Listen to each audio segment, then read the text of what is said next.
মা যদি বেঁচে থাকে সন্তান আবার আসবে, মা যদি বেঁচে থাকে সন্তান আবার আসবে। সবার একটি কথা, মাকে বাঁচাও, মাকে বাঁচাও, মাকে বাঁচাও। এবার ডাক্তার কৌতূহল বশত মাকে একবার জিজ্ঞেস করলো, সবাই বলছে মাকে বাঁচাতে, একটু আপনি বলেন না আমরা এই দুইজনের ভিতর কাকে বাঁচাবো, আপনাকে বাঁচাবো নাকি সন্তানকে বাঁচাবো? তখন মা, একমাত্র মা, সে উত্তর দেয়, একমাত্র মা তখন চিৎকার করে বলে, ডাক্তার আমার সন্তানকে বাঁচান, আমার সন্তানকে বাঁচান, আমার সন্তানকে বাঁচান। ডাক্তার অবাক হয়ে তাকায় রইল।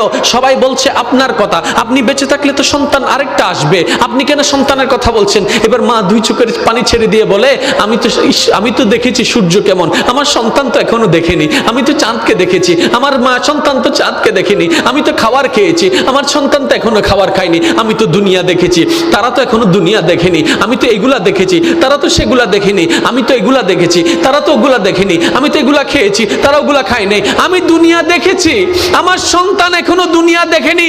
ডাক্তার আমার আর দুনিয়া দেখার দরকার নাই, আমার সন্তানকে দুনিয়া দেখার ব্যবস্থা করে দেন, আমার সন্তানকে দুনিয়া দেখার ব্যবস্থা করে দেন।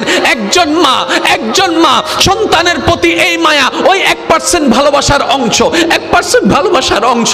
আপনার আমার নবী রাহমাতুল্লিল আলামিন যখন এই হাদিস বর্ণনা দিলেন, এক বাক রহমত রেখে আল্লাহ পাক এক বাক রহমত পৃথিবীর মধ্যে রহমত ছড়াই দিয়েছেন, 99 বাক রেখে দিয়েছেন। সাহাবায়ে কেরাম আদবের সহিত আরজি করলেন, ইয়া রাসূলুল্লাহ, ইয়া রাসূলুল্লাহ, ওই এক বাক রহমতের যদি এত ভালোবাসা, এত মায়া, এত টান, এত আবেগ, এত মহব্বত যদি হয়, এই 99 ভাগ আল্লাহ কেন রেখে দিয়েছেন? তখন রহমাতুল্লিল আলামিন বলেছেন, রহমাতুল্লিল আলামিন বলেছেন, ওরা আমার সাহাবারা শুনো, এই বাকি 99 ভাগ রহমতকে আল্লাহ হাসরের জন্য রেখে দিয়েছেন, হাসরের জন্য রেখে দিয়েছেন, হাসরের জন্য রেখে দিয়েছেন।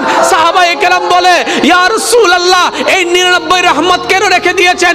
তখন নবী বলে, এই হাসরের মধ্যে যখন সবাই উপস্থিত হবে, পাপীরা যখন কান্নাকাটি করবে, তখন আল্লাহ 99 ভাগ রহমতকে উন্মুক্ত করে দিবেন শুধু বান্দাদেরকে জাহান্নামী থেকে জান্নাতি করে দেওয়ার জন্য। সুবহান।